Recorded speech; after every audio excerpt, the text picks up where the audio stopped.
Konkursi i gjuhës dhe kulturës kineze në nivel ndërkombëtar Ura Kineze u zhvillua të njëjtën në Institutin Konfuci të Universitetit të Tiranës. Në garë ishin 9 konkurrentë të ciklit universitar dhe 3 të ciklit fillor. Të pranishëm në këtë aktivitet ishin edhe ambasadorja e Kinës në Shqipëri Pan Chunshue, zëvendës rektorja e Universitetit të Tiranës Anila Paparisto dhe dekania e Fakultetit të Gjuhëve të Huaja Esmeralda Kromilla. Ambasadorja Panu shpreh se konkursi Ura Kineze është mbajtur me sukses për shumë vite, jo vetëm për të ofruar një platformë për të rinjt shqiptar për të mësuar gjuhën kineze, por edhe hap një rrugë miqësore për mirëkuptimin e ndërsjellë dhe miqësinë midis popujve. Është një kënaqësi e madhe të marr pjesë në konkursin e gjuhës kineze Ura Kineze 2026 në Shqipëri, i cili është mbajtur me sukses për shumë vite. Gjatë viteve të fundit, gjithnjë më shumë të rinj shqiptar kanë mësuar gjuhën kineze dhe kërkojnë në mënyrë aktive të kuptojnë kinën e vërtet, shumë dimensionale dhe simpatike. Pa kohë më parë, gjatë eventit të ambasadës kineze në festivalin e Vitit të Ri, njoha një të ri shqiptar, Henry Banushi. Ai përmes gjuhës kineze ka njohur kinën e vërtet. Zëvendës rektorja Paparisto theksoi rëndësinë e këtij aktiviteti dhe bashkëpunimin 13 vjeçar me Institutin Konfuci. Uroj shumë suksese të gjithëve dhe shpresoj që midis jush, më i miri më e mira, të shkoj në fazën tjetër të konkursit për ta pasqyruar jo vetëm përpjekjen e Universitetit të Tiranës dhe studentëve shqiptarë për të ecur përpara edhe në fushën e gjuhës dhe kulturës në përbot, por njëkohësisht edhe për të treguar aftësitë të rinjve tanë. Ju keni investuar edhe sa mirë keni mësuar. Shumë suksese dhe urime. 天下一家，这句话看似简单，却包含着 Konkursi me temë Një botë një familje shfaqi para të pranishmëve aftësitë e studentëve në njohjen e gjuhës kineze, përgjigjet e tyre ndaj pyetjeve lidhur me historinë, gjeografinë, kulturën dhe zhvillimin e Kinës, si dhe shpalosi talentet e garuesve në muzikë dhe recitim. 2000年前，中国的这学家便说出了天下一家的不足以下。3年前，我还是一名高中生，第一次我拿起中文课本的时候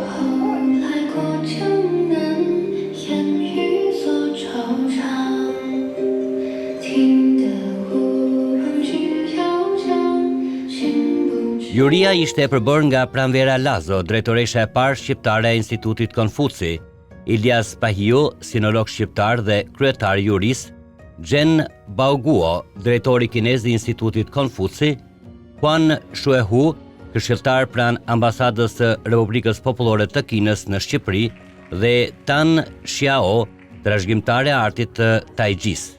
Në fakt është disata herë që marr pjesë në komisionin vlerësues të konkursit Ura Kineze, ose unë do ta quaja gjuha kineze urlidhse, dhe çdo herë jam i befasuar. Çdo herë jam me mbresa të reja.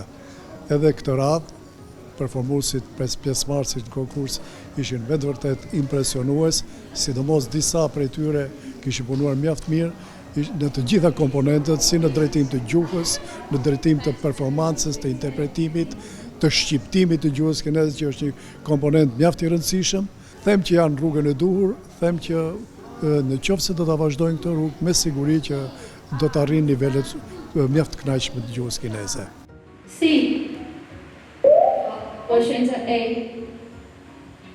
Konkurrentët morën pjesë në 3 raunde konkurrimi, të fjalimit tematik, pyetjeve e përgjigjeve dhe shfaqjes së talenteve, duke shtjelluar kuptimin e tyre për konceptin Një botë një familje në gjuhën kineze, si dhe duke shprehur pasionin e tyre për kulturën kineze.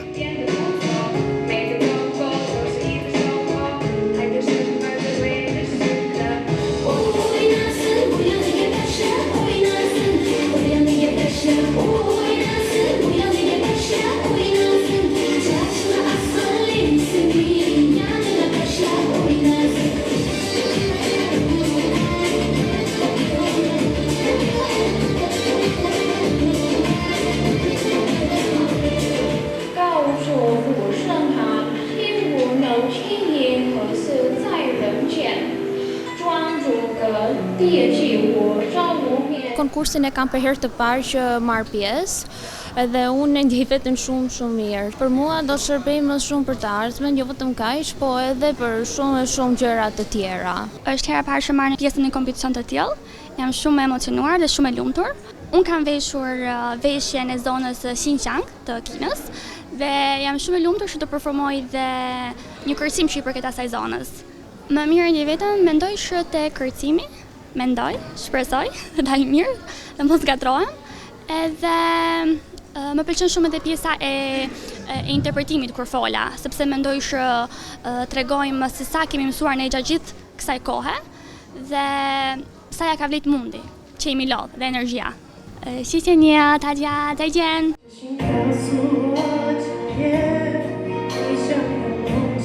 Fituesi i konkursit Ura Kineze u shpall Prajnd Gjeka.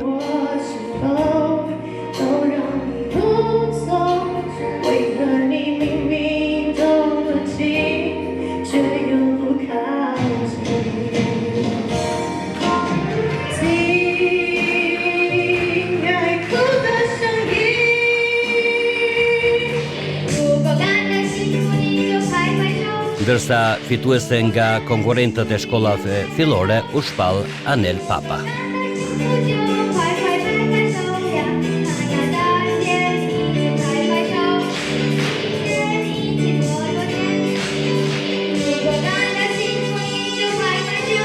Kisha shumë emocione edhe bëra që gabime, edhe unë thash që base nuk do fitoj asgjë, por okay, fitova. Gjëja më e mirë që të kemi eksperiencë, të shikoj gjëra të ndryshme, vende të ndryshme, edhe për këtë po shkoj, domethënë më shumë. Unë dua që fitoj, kjo është patjetër, por edhe që s'mundem është më shumë për eksperiencë.